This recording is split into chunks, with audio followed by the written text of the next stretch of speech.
Do high standards keep you sad, single, and lonely, or do they highlight the aspects of you that you think aren't lovable? There's a common misconception that the higher you go, the lonelier you become, and I'm about to explain to you why that's simply not true. If you were to think of someone with a drug and alcohol addiction, the further they go down the rabbit hole, the harder it is for them to maintain and hold healthy relationships because they are so absorbed in the identification of their own suffering. They're not connected to their ability to maintain healthy relationships anymore because they can't identify with healthy values, so they self-sabotage, they run away when things get a little bit hard. They lacked conflict resolution skills, their happiness goes out the door. They essentially have abandoned the skills they need to maintain those relationships. But when these people heal those parts of themselves that needs the addiction, the coping mechanisms to make up for whatever is going on inside of themselves, they regain their clarity, their purpose, their direction, their routine, and they can come back to themselves. And when they do this, their state of mind improves, their happiness comes back online, and now they have the skills to hold and maintain healthy relationships. They can now regulate their emotions, hold space for other people, take accountability, practice introspection, and they won't run away when things get difficult because they're less in fear of being abandoned, as now their values are centered around health, wealth, and happiness rather than suffering, addiction, and loss. Low standards attract people who dip. High standards attract people who stick. So when you raise your standards, you come into connection with people who have the skills to maintain those healthy relationships. When I'm talking about going higher, I'm not talking about money, status, fame, power, followers, sex, attention, validation. I'm talking more about actually relinquishing yourself from the shackles of limiting beliefs. Narcissism, coping mechanisms, polarization, control, gender stereotypes, and separation from God or from the universe, your higher self. The more you let go of the things weighing you down, the higher you go closer to spirit. Misery loves company because it never sticks. You can't think beyond your stories, your identification, your ego self. And that's what then attracts to you emotionally unavailable people who will never, ever commit to you. There may be more options in the pool of people who have low standards, but it doesn't mean your loneliness is going to disappear. In fact, it's usually the opposite. The more options you have, the lonelier you become. And that's not because those people are trash in and of themselves. It's just simply the fact that they're just too absorbed in the identification of their own suffering, so they perpetuate those same narratives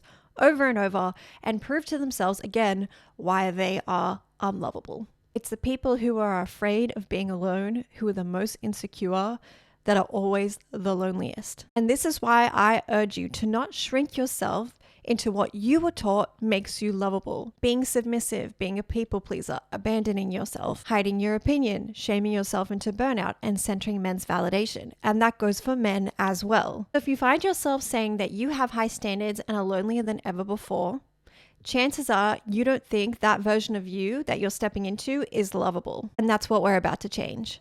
My name is Kirsty, and welcome to another episode of Good Girls in Remission, where good girls come to seek repentance for the sins they've committed as good girls. In this episode, we are going to be exploring standards. How to hold standards that don't leave you emo and lonely. I'm creating this video in response to the depressing comments that I see from men and women that the higher your standards are, the lonelier you become, which just couldn't be any further from the truth. Now let's get into it. When we talk about standards, I want you to think about it like you would applying for a job. Your skill set protects you from being used, from being ripped off, from being exploited, and also from just ending up somewhere that you just don't really enjoy. No one wants to spend years and years working on themselves only to end up in a job that isn't even the right match for them. Because you might have an amazing and valuable skill set, but if you apply for a job in the wrong field, they're not going to care. That's going to be on you for having applied for the wrong jobs. However, if you apply for a job that maybe didn't have that many applicants come through, or maybe they have a high staff turnover, they're going to be the ones to snap you up pretty quickly. They're going to make out like you're the dream candidate for the job, even though you're probably not. Oh, don't worry about the details, we'll figure that out later. You're just so amazing, you're the perfect fit for the job. I've never met anyone like you before. Don't worry about the extra unpaid hours, I promise you we'll do a pizza night once a month. And then maybe when you accept the job, they'll even start nagging you. I know you said you wanted a raise and to be compensated for the extra work, but you're really lucky to be chosen. You're lucky to be here. We have so many options of candidates to choose from, and we chose you. A million girls would kill for this dream job. Yeah, we've heard them before. You can have that valuable skill set in terms of relationships that can be kindness, generosity, love, loyalty, emotional maturity, strong values, ambition, drive, all the good things. But those aren't the same as your standards. Your standards pertain to what you allow in your experience. And it requires a certain amount of awareness and acceptance of your gifts so that you don't walk into the world going, oh no, like I should just be humble and I'd be lucky to be chosen by anybody, because that kind of mindset is going to fuck you over. If you can't own your power, own your beauty, own your radiance, own your gifts, you will walk into situations that see that in you and then pretend like you're lucky to be chosen by them. And I see this over and over again. Beautiful, talented, amazing women not owning those amazing aspects of themselves because they don't feel like they're allowed to. They don't feel like they're aspects of themselves that are lovable. In fact, they are taught to shrink them and hide them because their light intimidates other people. You should think highly of yourself, but not too highly, because then that can make someone else feel bad about themselves. You should work on yourself and have an amazing skill set of things you can offer other people, but fail to see the power in them so that you can become submissive. And this brings me into my first point, which is to give yourself permission to own your lovability and be your ultimate hype team. I'm actually seeing more videos coming out on TikTok of men admitting male jealousy towards women. It's a real thing. I'm not even kidding. Just the other day, a man was saying male jealousy is incredibly real and it's something that you need to be wary of. We won't tell you we're jealous, but we'll show it. He said men hate how attractive women are, and I freaking knew it. I knew it this whole time. I made a video on Instagram a couple months ago saying that men are jealous towards women. This obsessive need to humble women has gotten out of control, but at the same time, it's exposing men on a really, really big scale. And I also saw someone else say as well that the reason why men hate feminism is because they were raised thinking that their entitlement was going to grant them unlimited access to women. But now that we're taking that away, they're getting angry about it. And the more you decenter men's validation, which men should be doing as well, the more pushback you're going to receive, because finally you're waking up to your strength, your power, and your own lovability. Can you imagine the consequences of the economy if all women decided to just love themselves the way they are? It would be literally disastrous. We can still purchase things because they're fun and because sometimes we like to look glammed up and sometimes we don't. But how much of the sales are actually coming from a place of insecurity and thinking that you need to compete with the marketplace in order to be seen as a valuable human being? But the thing is, if you center your lovability around shallow values, you attract shallow connections. It's just that there's an opportunity for us to step away from what beauty looks like from a collective standpoint and own your own beauty standards. It's like when we think about plastic surgery, it's seen as a very feminine thing to do, and we make fun of men for doing it because the need to change yourself on such a degree has been pushed onto femininity. And that's what I talked about in one of my other YouTube videos, where feminine energy isn't moderated dictations of feminine etiquette or collective beauty standards. They are so limiting, and if we were all to adhere to them, at least 99% of the population would be hating themselves, which is currently what we're looking at. Because realistically, how many people fit into those standards? The difference is when you own and accept yourself, the radiance and glow that you feel compared to when you're contorting yourself to fit the expectations hits on another level. Spend some time on your own actually hyping yourself up. It doesn't have to be 100% of the time where you disallow yourself from experiencing any negative emotion.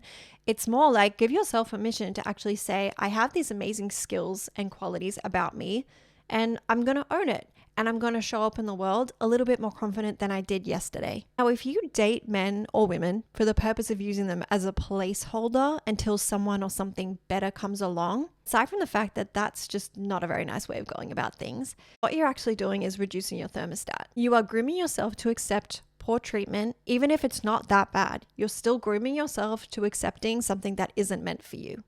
You could be experiencing something 10 times better, but because you're afraid of being alone, you keep yourself in the company of people who validate those limiting beliefs you have about yourself. And it makes it harder to accept good treatment when it comes your way. And I know there are a lot of women out there who use men as a placeholder, not intentionally, but because they're afraid of leaving. Or they're afraid that if they leave, They're going to spend years and years being single because finding a good man is just so impossible these days. I love Ed Milet's term, the thermostat, that he uses in his work. If you don't know Ed Milet, he's a really good business and sales coach, and he's also just good for mindset as well. He talks about the theory of turning up your internal thermostat. So he said when him and his wife were building his business and career, they had a certain vision for what they wanted to achieve for themselves. They had a lifestyle that they wanted to achieve. And he said that they would periodically put money aside to go and spend a night at the Ritz, which is a 5-star hotel. He'd go and play golf, she'd go and get spa treatments, and they'd live the day as if they were living their dream life, as if they were living the lifestyle that they dreamed of. The money that they put away initially was a bit of a push to spend on something so luxurious, but he said it was so worth it because now he can stay at the Ritz whenever he pleases. If you constantly expose yourself to low quality people and experiences, you reduce your thermostat, you cool it down. But if you change your market positioning and you increase your thermostat, you familiarize yourself with good quality treatment and good men and good women. And you can do this by changing your relationship, the way you treat yourself, and also pursuing your hobbies and interests. Because not everyone is going to be interested in spending a night at the Ritz. Not everyone is interested in designer items and having that kind of lifestyle. Your luxury can be spending time on a farm, can be living in a little shack by the beach, or living in a mansion by the beach. When you change the way you treat yourself and you change your positioning, that's when you can start increasing your thermostat. I want you to get so fucking for real about what you want and the kind of experiences and relationships that you want. Write down the exact qualities you want in a partner, the exact lifestyle that you want to have, and then become a match to it. Do the inner work to unravel your limiting beliefs, heal your wounded masculine and feminine energies, forgive your past hurts and traumas, block and delete anyone who says there's no good men or no good women, including all of the Red Pill podcasts. As soon as you see one come across your feed, disengage, block, mute, delete, get rid of it. The next thing we can do is expand our capacity to think big. Dream bigger. If you've read the book, The Magic of Thinking Big, in it, the author says 10 times what you want. Anytime you have a desire, 10 times it. Or alternatively, one of my suggestions is that if you set a goal for yourself, can you find a way to reduce the time in which you can achieve it? Your resolutions for this year, can you get it done by June this year? What would you do differently to get it done faster? It doesn't even matter if it gets done in that time frame or not, but it's just the fact that you're applying pressure. When you apply pressure, something has to crack, something has to move. It's like that saying, where focus goes, energy flows. When you focus on a desire, the energy of intention sets the wheels in motion, and the universe has to send you all of its cooperative components to propel you in its direction.